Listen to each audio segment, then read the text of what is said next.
Shameless. United in the Europa League. Europa League. Let me tell them one time. What's going on, guys? Welcome back to United View. Hope everyone is doing very well. Apologies for being a little late. I say a little bit late, 10 minutes late. It's a disgrace, but it is well worth it. I did see some eagle-eyed viewers or some people I was watching in the chat as I was getting ready, and I saw people say, you can't blame KG for this. I said, you can't blame... I can't blame KG for this. Just watch me. Just watch me blame KG for this, because it is KG's fault. You know why it's KG's fault? It's because we've got a reaction from Flex and KG, and I was waiting on that, and then I got it, and I had to edit it a little bit. So that's why I'm late. Come on, trust me. Where's the trust gone, community? Where's the trust gone? I don't like these accusations. Yeah, I don't like these accusations whatsoever. No. Oh no.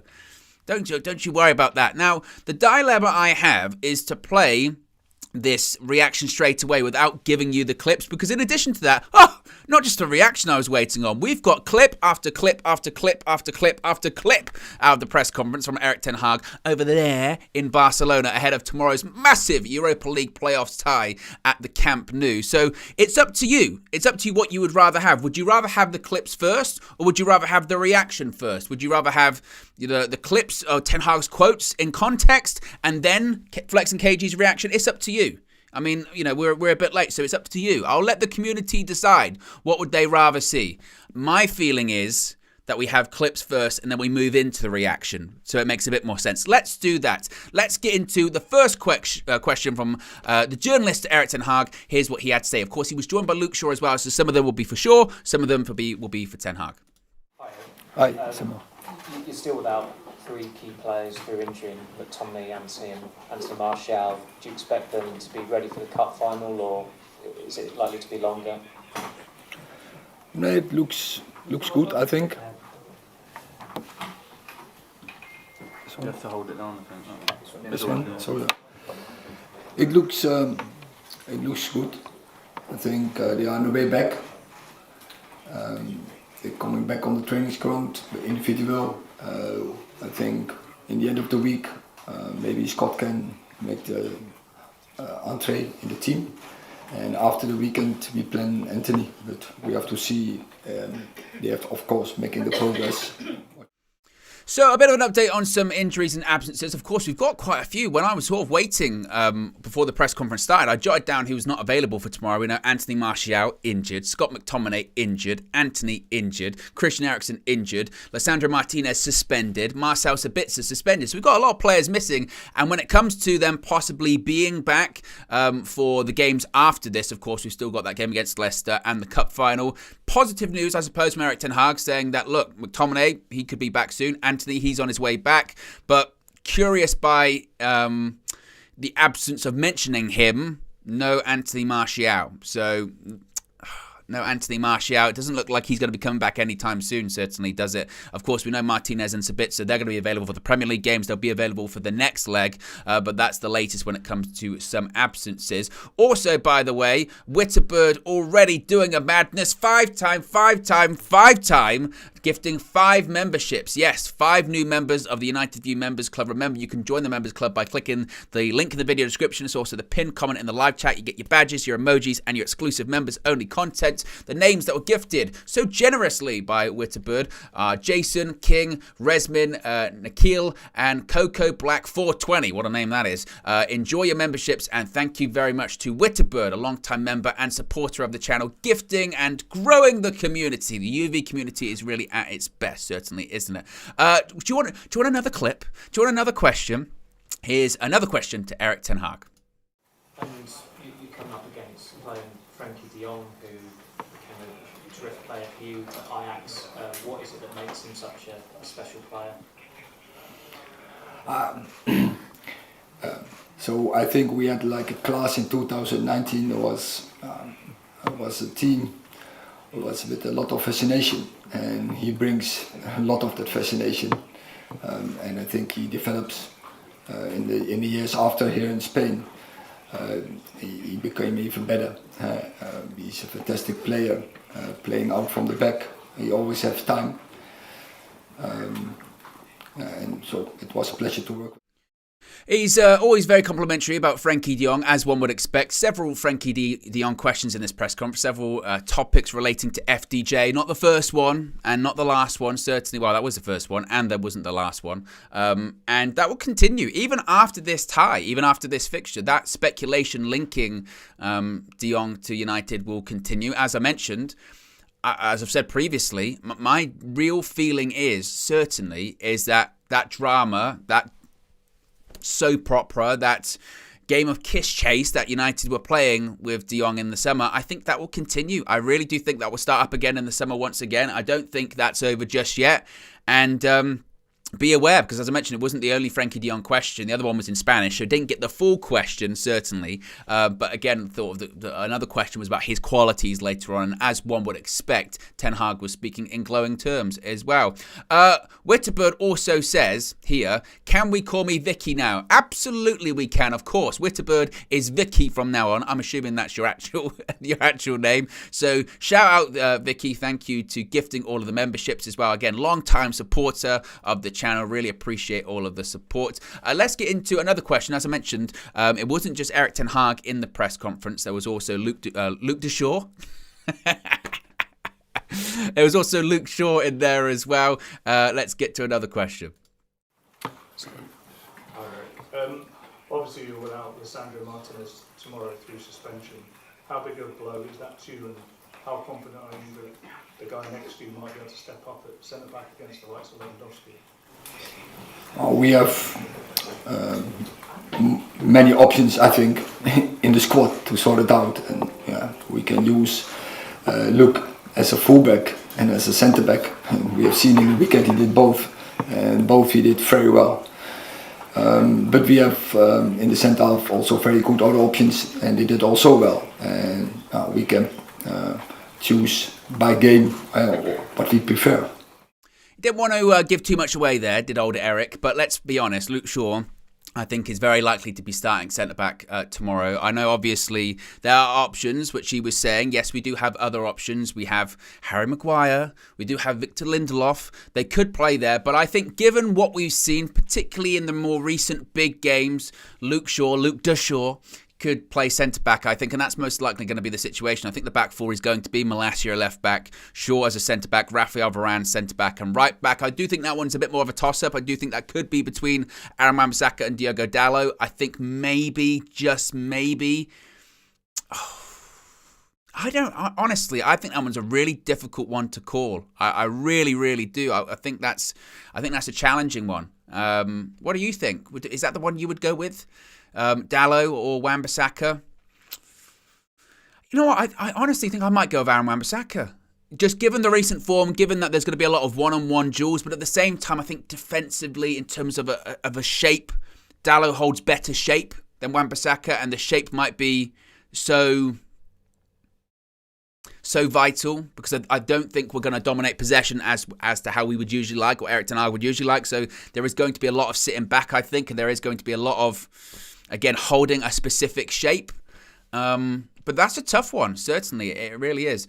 Star-Lord's been a member, forget this, for 8 months. I believe Star-Lord was the original first member of the United View Members Club, a member for 8 months. Says, big up absolutely everyone. I can't wait for the game tomorrow. If keep the score... That's the annoying thing. It's blocked. If keep the score close, I fancy us at Old Trafford. Mr. UV, let's go. There you go. Appreciate 8 months of support from Star-Lord. Big up yourself, certainly. Let's get to another question from the presser. Just wondering if this is the acid test, perhaps, of your development as a team this season. You've obviously done very well and won some big games, but this feels like another level entirely. Yeah, of course. It's obviously a very big game. It's one we're obviously all very looking forward to. And yeah, I think it's going to be a big test. It will show us where we are. But I think where we are at the moment, we're really good. I love Luke Shaw, but and I can tell that those press conferences, I bet, are a bit of a chore to do. But he really didn't look like he wanted to be there at all. He was sitting there just like, oh.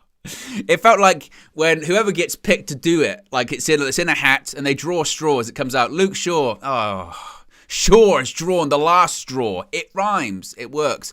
But look, it is a bit of an acid test for us when it comes to this season, and it was something that Ten Hag did touch on, and you'll see it a little bit later on, in that Ten Hag was saying that, yeah, obviously it's a difficult tie, and obviously it's a challenge, but it's a good challenge to see where we are.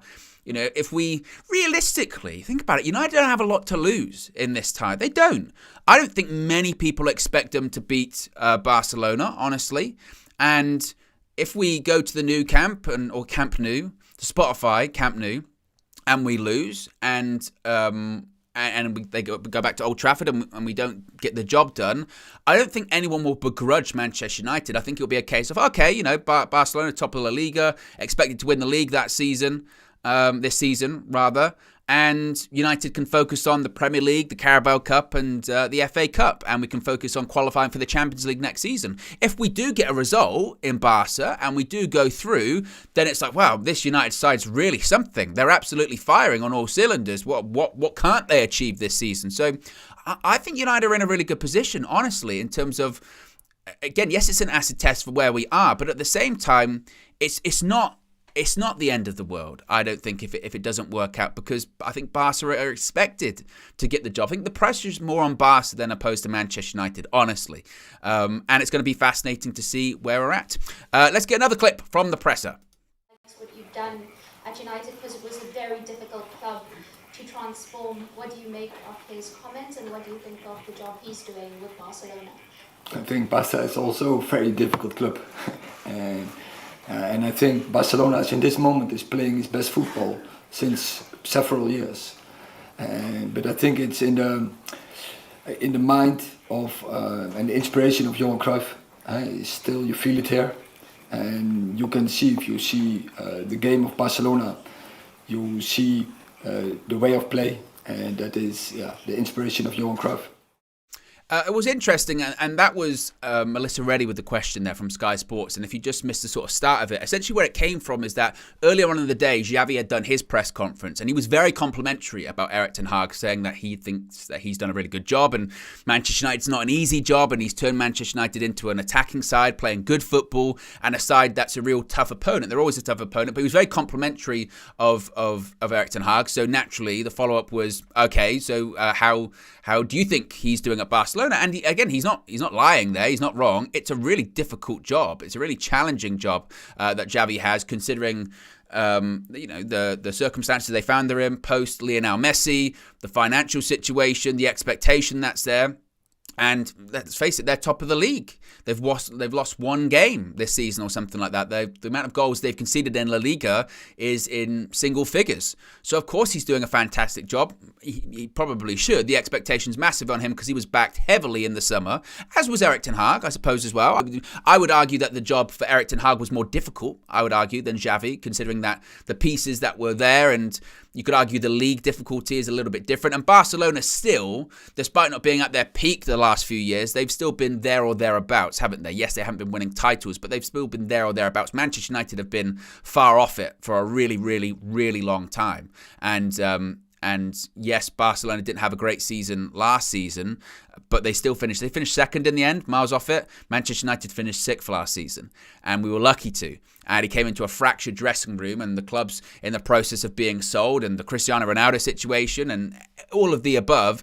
I think that, Ten Hag probably had a more difficult job, but I do think they're both doing a fantastic job at their respective clubs. And it's interesting also that he points out that what Barcelona are doing and what Xavi is doing at Barcelona all stems from Johan Cruyff. And it's really interesting that I was thinking this, watching it as well, that you've got this game that's with two iconic European clubs, but it's got this sort of connection from Johan Cruyff in the sense of you've got Barcelona, of course. It's indoctrinated the Cruyff style. He revolutionised that club, and they still play that kind of football to this day. But at the same time, you've got a manager that clearly, the way when he talks about Johan Cruyff, he idolises him, talks with complete reverence of the iconic football star that Cruyff was. I mean, there's the clip of Ten Hag as a youngster talking to Cruyff, and as like a 10-year-old discussing football philosophy and tactics and how to communicate and discourse with players. And it's absolutely fascinating to see. And again, I think that it's a really interesting subplot of this tie, that yes, you've got these two gigantic European iconic clubs, and there's just sort of that loose connection, isn't there, from Cruyff, and I think that's absolutely fascinating, certainly to see. Next question should be, I mean, I'm doing my very best to keep the order correct in this one. Next question should be to Luke Shaw, and if we can expect to see him at centre-back. Do you look beyond these ties with Barcelona and sort of plan your teams for the next week, or is it literally one game at a time and picking the strongest team for each one? Well, of course, as a manager, you have a certain planning, but yeah, the first game is always is the game coming up is the most important game, and that also can change your plans because of performances, because of maybe tactics, next opponent, because of injuries or suspensions or whatever. But first game coming up, most important.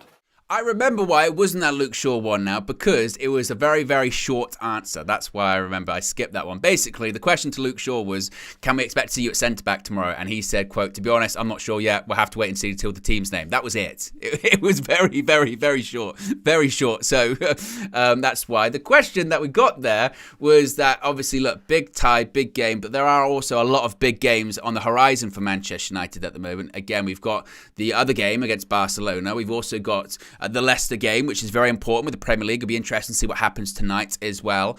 And obviously the Carabao Cup final. And to be honest, it's a question that you expect that kind of answer from Erik ten Hag, which is, what's the most important game? Do you look beyond? And whilst he admits, yeah, you look, right? You do look at these things, and you try and plan ahead as much as possible. But at the same time, you have to focus on this game. And look, let's be honest, if Barcelona, if you're looking ahead of Barcelona, then you're going to get caught out. You really do need to get caught out. You'll get caught out if you're looking too far ahead when it comes to a game of this size and magnitude. And the game plan has to be so spot on. And I know it's so cliche, one game at a time, this, that, and the other. But if you look too far ahead, then we'll just get crushed. We will. So it was an answer that you would expect. Be sure to smash a like on the like button, guys. See if we can get up to 100 likes. Let's move on to the next question from the press conference. Once again, Erik ten Hag and Luke Shaw fielding the questions from the journalists. Erik, you've referenced Johan Cruyff before, and I saw what you said about your time at Ajax and pictures on the wall. Is this in many ways a dream fixture for you, even though it doesn't matter what competition it's in, just the fixture itself? I like it. I was here before in Spain, Madrid, Valencia, but yeah, it's great to face Barcelona. And so I like the philosophy of this club, and that is the football, the adventure, bring up so many good players and big teams. So we are really looking forward to face them. And again, more of the conversation about, Johan Cruyff and the fact that, again, because the close ties of Cruyff to Barcelona and the idolization of Erik ten Hag and Johan Cruyff, is it a dream fixture? And of course, as he said, it's a massive fixture. Of course, it's a huge fixture, and it's an exciting one. And it's a great test. And my only concern with, actually, honestly, and maybe this is like, I felt like a jealous spouse or something like that. That I was seeing him talk about how much he likes Barcelona and how much he loves the philosophy of the club and Johan Cruyff. And I thought, you stay away from Erik. You never know what's going to happen with Xavi in the future. One season they might win the league this season. What happens if they don't do well next season, or they don't do well in the Champions League or next season, whatever? Stay away from Erik. Okay, stay away. Barca, don't get any ideas. He's being nice. He's been cordial, but let's leave it there. Let's not even get too far ahead of ourselves. And again, it was just... I also thought as well, when I was watching this, that it feels, doesn't it? The days before a game, and you just go, this is a big game tomorrow. You can feel it. When you see him talking in the press conference, and it's a room, again, filled to the brim with journalists. And I've seen, obviously, today, Flex and KG have done the preview at the Camp Nou, and you just see the size of it, and you see everyone travelling out, and you just feel, and even though it's a Europa League game, it's kind of odd. It's almost like an oxymoron, isn't it? It's this giant game, but at the same time, it's a Europa League playoff. Not even in technically the full-fledged knockout stages yet. It's a playoff to get into the knockout stages. And but it does feel big, doesn't it? Because it's a real test of where United are, and you just feel like it could galvanise our season just to an extra level. But it does feel big, but at the same time, it's not in what's regarded as a massive competition, so it feels a bit strange, certainly. Again, I'm really, I don't know about you, I'm really excited about it. Let's go to the next question. Hi, given the history and status of Barcelona and Manchester United, this match could very well be a Champions League final, but it's obviously the Europa League playoff. What does that say about where both clubs are at the moment? And does it show how much work there is still to be done for Manchester United to get back to where you want to be? Yeah, I think that's the truth. As both clubs who are in the Europa League, and I think both clubs have the ambition to be in the Champions League, and not even just to be in the Champions League. They want to have a really impact in the Champions League, to be go along the group stage, be after the winter go in semi-finals and finals and win even. But the reality is we are in Europa League, and it tells that both clubs needed a reset, and I think we are both on a journey, and I think we are both in the right direction, and so I think it's exciting to face each other tomorrow night, because it will help both clubs, because you know where you are. It's a good test, and you get challenged, and from such test you get better. It was interesting, that one, and I wish I had who asked it, because I think it's a really good question. Basically, given how big both clubs are, this match could be a Champions League final, or in the past it's been a Champions League semi-final. In the past it has been a Champions League final, right? 2011, Wembley, and now, as I said, it's this almost oxymoronic feel to it, because it's this huge game, it feels big, but at the same time it's a Europa League game, it's a Europa League playoff, and what does that say? And I think that Ten Hag could have shied away from this one. He could have sort of played down it's both clubs in transition, but he was just like, gotta be honest, it's Europa League. Obviously, we want to be in the Champions League, and we don't just want to be in the Champions League, we want to be at a stage where, and I think both clubs are the same, where they want to be not just in the Champions League group stage, they want to be going further on. They want to be into quarterfinals, semi-finals, finals, winning the whole thing. But what it does speak to, and I think it just goes to show, I think this is why Ten Hag has done the job he's done at United so far, is he's very real about where the club is.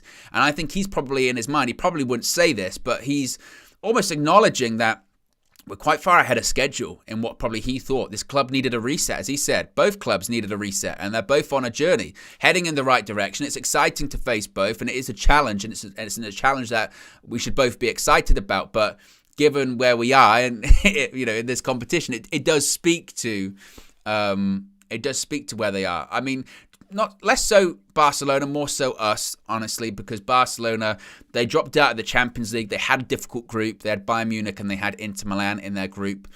We just squeaked into the Europa League this season. By all intents and purposes, we should have been in the Europa Conference League. Had it not been for a Brighton win against West Ham on the last day of the season, we'd have been in the Conference League, and it had been a completely different situation and scenario for United this season.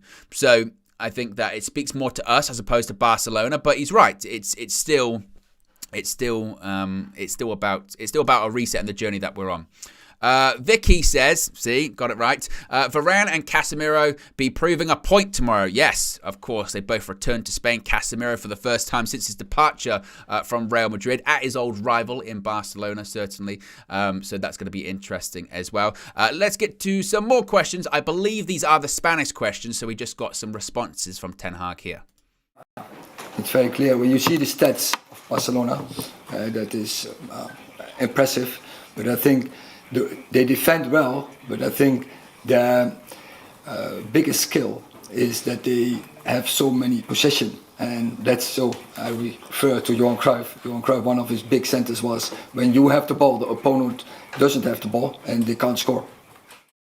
Again, when he's talking about the Johan Cruyff stuff and Barcelona and I think the question was, again, I don't know the question because it was in Spanish, but I think the whole point was that do you know how they're going to play tomorrow and all that kind of stuff, and it'll be interesting to know if he really leans in to sort of the Cruyff philosophy when he's sort of briefing his players and preparing his players, or he does move so more to, the way he would prepare for most matches, which is looking at stats, looking at scout reports, and I think probably a hybrid of both.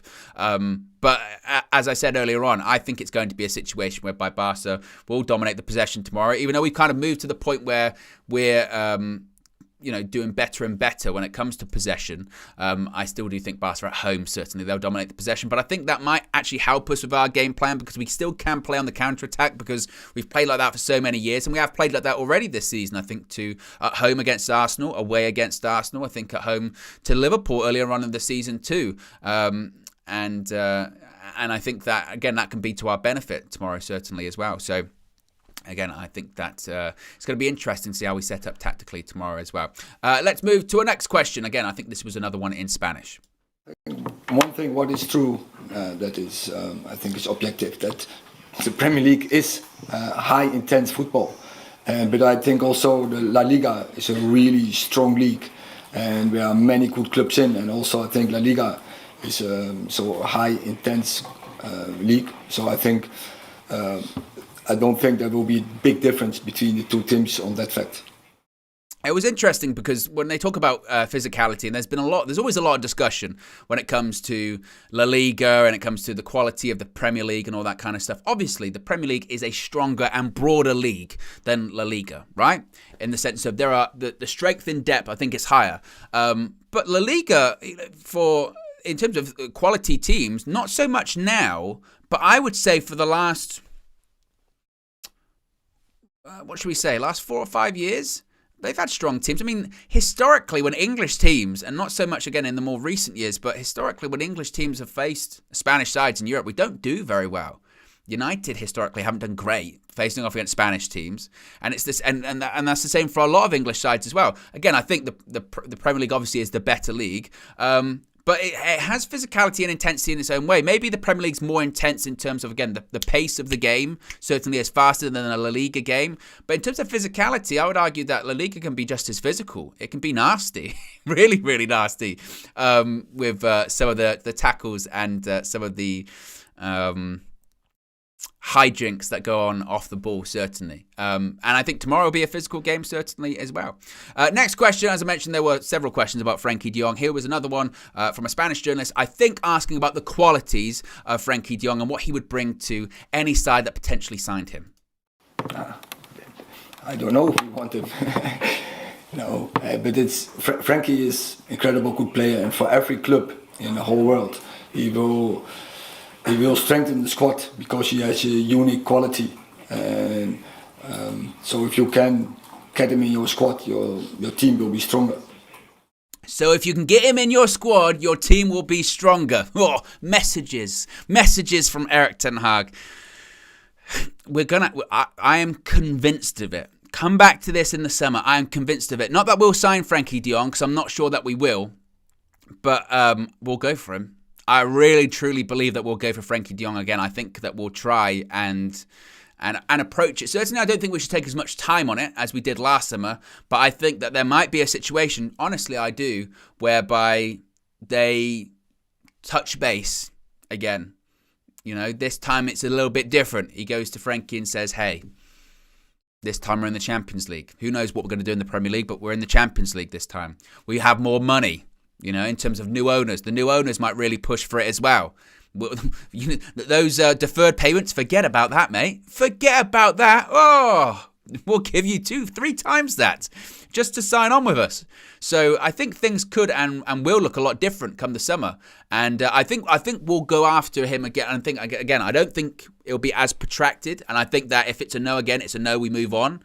But at the same time, my feeling is, and just listen to the way he talked about him. He spoke about him in glowing terms in that press conference. He even said any team that has Frankie de Jong in their squad is a better team. Imagine that midfield. Frankie de Jong, Bruno Fernandes, Casemiro. Maybe we make one call. Maybe we just see. Maybe we just see it. See once. What harm can it do? And finally, I think this last question is to Luke Shaw, and it was about Casemiro and his importance in the side. So, question for Luke, please. Casemiro seems to have made quite a big impact since he came. What kind of assurance does he give you when he's in the team in front of you as a defender? Yeah, no, obviously a lot. I think it's been quite obvious to see when, you know, how important he is to the team when obviously he's been not playing. But I think for us as defenders, it gives us that sort of feeling that we know there's a lot of security, especially because, you know, with his positioning where he always is, and, you know, he loves to win the ball back and tackle, and, you know, I think that's a couple of things we always say to him, that, you know, he likes to give the ball away so he can go and win it back. But no, I think he's an extremely important player for us, and, you know, I'm very happy to have him back tomorrow night because, you know, like I said, he's been a big miss for us. It's funny that he said that, isn't it? Because a couple of times on here and during match views and what have you, we've had that discussion about Casemiro, haven't we? That he's prone to a sloppy pass, or he's prone to giving the ball away. But every single time he does, and we've actually made opportunities and chances in the game because of this season, where he gives the ball away and then he wins it back. And because the opposition team just started to push up or move into a different position, he wins it back and then there's more space and he passes it in the various directions. And it's interesting that the players picked up on that as well, saying sometimes he likes just to give the ball away to win it back. He's that focused on winning the ball back that sometimes he'll give it away. I think it was even once Mina, I see in the chat, big up Mina, was saying that sometimes he gives the ball away just to win it back and then, stat pad, you know what I mean? So his stats go up a little bit because by all accounts, after every game, he gets his stats delivered to him straight away and he wants to know exactly how many times did I lose the ball, how many times did I win it back, what was my distance covered. He's that meticulous of a player. So interesting to see of Luke Shaw's talking about how important Casemiro is going to be, because of course he's going to be massively important for us tomorrow. He is going to be huge, and just look at our performances have been significantly worse off without Casemiro. Again, I think it's a combination of Casemiro and Eriksen. I think that some people are sort of undervaluing Eriksen's important to us. Casemiro is the more important player, certainly, but at the same time, not having Eriksen's composure and quality on the ball, I think has been a miss as well. I know people will say we got Sabitzer. To me, they're different players. I don't know if anyone can replace what Christian Eriksen brings in terms of his quality. I think Sabitzer is a fantastic addition, but he's not. It's different qualities in the same way that Eriksen doesn't have the Sabitzer qualities either. Sabitzer's much more tenacious and probably has a better driving engine than Christian Eriksen does, certainly as well. Now, I said earlier on why I was late is because I was waiting for a reaction from Flex and KG. We have it here. Here's what both had to say about the press conference and their general feelings of what Erik ten Hag had to say. We have it, Erik ten Hag press conference reaction. Mental. He was buoyed. He's talked about Frankie de Jong. Yeah. He did. He took Luke Shaw's a liar, you know. What? He's a liar. When he said that, I play what? No, because they said, "Oh, so do you think you'd be stepping out there tomorrow?" Oh, don't really know yet. I laughed at that. He's starting. Even he. I love some of the press guys were also little chuckle. But like, you had a little feeling of he's going to be starting. But after you've heard that now, what are you thinking? Again, just love to hear the manager. Love to see. Again, this is the acid test. They know it's a big test. You know, Ten Hag has just got this thing about him where there's expectation. He's not brought the boys here to come and lie down. He's brought the boys here to come and be counted, come and show what can you do in this game. Where are you? Where are we along the progression in terms of a team in this moment, like now against these? And I think he believes in these guys. He's not going to stray. When I'm listening to him, it doesn't sound like he's going to stray away from things that he's great at. Yeah, no, I agree. I think what was another interesting point was, obviously, both managers have been bigging each other up. Yeah. You know what I'm saying? And I think Melissa already posed him that question of, you know, Xavi's been bigging you up. What do you think of him? Yes. And the two clubs as well. There's another question about the two clubs. And it just shows that, like, us two playing against each other for both teams is actually a good measuring stick. It's almost like you think you're doing good? You lot think you're all right? All right, play Man United on over two legs. And then for us, you lot think you're a thing? Yeah. Here's, play Barca home and away. Do you know what I'm saying? You know what they say about this tournament? They say it can be a Champions League game. You could say it could be a Champions League game, but they say this is an embarrassing competition at times. Yeah, That's what people say about this. Yeah. The world will be watching this. The world's watching. I guarantee you right now, this game, the world is going to be watching it. More people would watch this over Dortmund and Chelsea in the Champions League. Yeah, absolutely. because it's one of those games. It's one of those games that capture the imagination because of the history of both clubs. Like we've done the tour. Trophy cabinet is trophy cabinet. It's long. It's long. It's ridiculous. Yeah, I haven't seen anything like it. Yeah. You know, when you break it down, you say it just keeps going. It's just success. Messi's Ballon d'Ors in there. Yeah, it's crazy. Ridiculous. Yeah, it's crazy. It's ridiculous. Like when you talk about, because I know we're a big club, and you know me, I'm always Man United ahead of everyone. Yeah. I've seen. There's only sort of 3 football superpowers in the world, and like I said, you could argue that, you know, where Man United are in the top 3 out of this, but listen, absolutely massive. Yeah. Are you feeling more confident now you've seen Ten Hag and Luke Shaw, or just the same? I'm nervous. I'm very nervous. But I'm nervous. Don't normally hear him say nervous. that. He's normally like, let's be fine. No. I'm nervous. We're getting against quality, but I still believe in my team. So, yeah. KG's nervous. That makes me nervous because KG's usually confident, and if KG's nervous, then oh dear. But big up Flex and KG. As I mentioned, there is so much more to come from UV in the next 24, 48 hours. Obviously, the guys are out there currently in Barcelona. There's a Flex and KG show on the way this evening as well, so keep an eye out for that. I believe KG on his channel is doing a hate-along for Manchester City versus Arsenal as well. Tomorrow, we've got the morning show, myself and Marcel. We've got the match view. We've got fan views, reaction. We've got it all covered, certainly. So now's the time to subscribe if you haven't already. Click the bottom right hand corner, click the notification bell, because then you can be notified every time a video goes up. You can be notified every time we go live, because as I mentioned, there is a lot coming over the next 24 to 48 hours. Easy for me to say, certainly. And remember, you can join the UV Members Club. Links in the video description. It's also the pinned comment in the live chat as well. You get your badges, your emojis, and your exclusive members-only content. My goodness, what a presser. What a unique one as well. Certainly, I really enjoy it when we've got the clips and all that kind of stuff, and the reactions. So, exciting stuff. I appreciate you all joining me, guys. Have a great Wednesday, and I'll see you tomorrow morning. Peace.